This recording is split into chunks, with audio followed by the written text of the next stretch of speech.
नमस्कार मंडळी, मी पंढरनाथ ठोंबरे. महायुती सरकारनं शेतकऱ्याला कर्जमाफीचं आश्वासन दिलं होतं.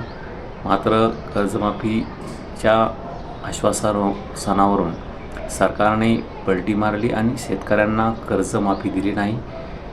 राज्याचे अर्थमंत्री अजित पवार यांनी तर यावर्षीही शेतकऱ्यांनी कर्ज भरावं आणि पुढच्याही वर्षीही कर्ज भरावं असं एक स्टेटमेंट केलं होतं.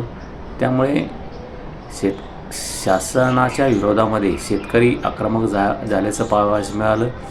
काही ठिकाणी सरकारच्या विरोधात 420चा गुन्हा दाखल करा अशी मागणी शेतकऱ्यांच्या वतीने करण्यात आलेली आहे. त्यामुळे हे सरकार 420 सरकार आहे का असा एक सवाल शेतकऱ्यांकडून उपस्थित केला जातो आहे.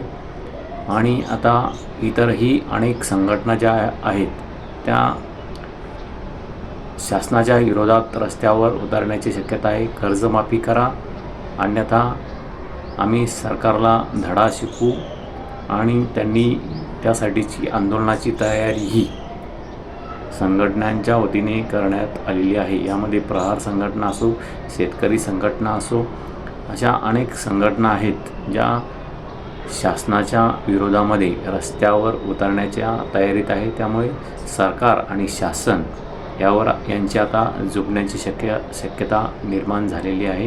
त्यामुळे कर्जमाफीशिवाय शासनाची सुट्टी नाही असं सध्या तरी दिसतंय.